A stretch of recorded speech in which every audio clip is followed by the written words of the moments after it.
ላይ በአውሮፕላን መቼስ ሄዳቸዋል። ይሄድም አለ ያልሄድም አለ፣ ግዴታም አይደለም።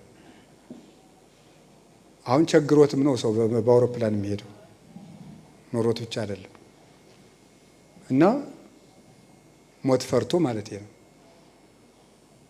በአውሮፕላን እንኳን እንግዲህ በአውሮፕላን እንደሚነግሩን 23000 ጫማ 25000 ጫማ ነው ከፍሏል የሚሉን። እንግዲህ እሱ ስንት ማይል ነው የሚሆነው? 25000 ጫማ ተውት፣ እሱንም ተውት። እሱ ነው የሚሄደው። እዚያ ላይ ሆነን እንኳን ሰው ስናይ ዝንብ መስሎ ነው የሚታየን። የሆነ ዶሮ ነው የሚመስለው ሰው ወደ ታች ስታዩ። እንግዲህ ከዚህ አንስቶ እስከ ጠፈር፣ ከዛ ከጠፈር በኋላ ሃኖስ የሚባል አለ። ከዛ በላይ 7 ሰማይ አለ። እስከ ላይኛው ሰማይ ጫፍ ድረስ ውሃ ሞልቶ ነበር ነው።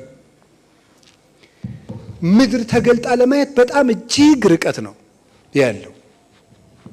ያንን ቅዱስ ሳዊሮስ ዘስሙናይን የተባለ ሊቅ ሲተረጉመው ከዚህ አንስቶ እስከ ላይኛው ጫፍ ያለውን ሰማይ በጣም ጥልቅ ነው። እንዴት ነው ከዚህ ሆኖ ቢጮህ ሰው ይሰማል? ይሰማል? እስኪ ንገሩኝ።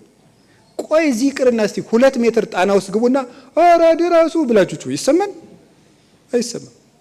ከዚህ እስከዚያ ድረስ ማለት ነው። ይሄ ያቺ ምድር የተዳፈነችው ምድር የሰው ልጅ ባህሪ ነው ብሎ ነው የሚተረጉመው። ያቺ የተዳፈነችው ምድር የሰው ልጅ ባህሪ ነው። እላይዋ ላይ የተከመረው ጥልቅ እግዚአብሔርን አላሳይ ያለ የኃጢአት ማይበል ነው በሰው ልጁ ላይ እየሰፈፈው ማለት ነው። እግዚአብሔርን ለማየት ወደ እግዚአብሔር መልክ ለመድረስ ሰው ወደ ራሱ ለመመለስ 5500 ዘመን የተከመረበት የኃጢአት ጥልቅ ያን ያህል ነበረ። ሰውን በቀላሉ ስቦ ማውጣት የሚቻልበት ቀረብ ያለ ባህር ላይ የነበረ አይደለም ነው። የሰው ልጅ እንዳሳ ሆኖ ነበር የሚለው አብይ ቅዱስ ዮሐንስ አፈወርቅ ለዚህ ነው። እንዳሳ ሆኖ ነበር። አሳ ሲዋኝ ድምፁ እንደማይሰማ ፍጹም እንኳን ቀረብ አድርገው ሳብ አድርገው ሊያወጡት የሰው ልጅ ምንም ድምፁን በማይሰሙት ጥልቅ ውስጥ የተወረወረ ነበር ነው። ያ በእግዚአብሔርና በእኛ መካከል ያለውን ርቀት የሚያሳይ ነው። ያ ርቀት ነበረብን። በከመ ይርቅ ሰማይ ምድር ከማው ይርቅ ምክሬ እምክርክሙ ትንቢተ ኢሳይያስ ምዕራፍ 56 ላይ ሲናገር ሰማይ ከምድር እንደሚርቅ ሐሳቤ ከሐሳባቸው እንዲሁ ይርቃል። ሰማይና ምድር የመራራቃቸውን ያህል ሰውና እግዚአብሔር እንደዚህ ተራርቀው ነበረ። ፈጽሞ እጃችን ብዘረጋ እስከማንደርስ ድረስ። ለዚህ ነበረ አጽነነ ሰማያተ ወረደ የሚለው። ሰማያትን ዝቅ ዝቅ አድርጓቸው ወረደ ማለት ሰው ከእግዚአብሔር ምን ያህል ርቆ እንደኮበለለ ነው የሚያሳየው። አሁን ምን አደረገ? እግዚአብሔር ወረደ የሚባለው ለዚህ ነው። ከሰማይ ወረደ። ማን? አካላዊ ቃል ሰው ሆነ። እግዚአብሔር ሰው ሆነ። ምን ሊያደርግ ሰው እንደሆነ ታውቃላችሁ? ሩቅ ስለነበርን እሱ ካልመጣ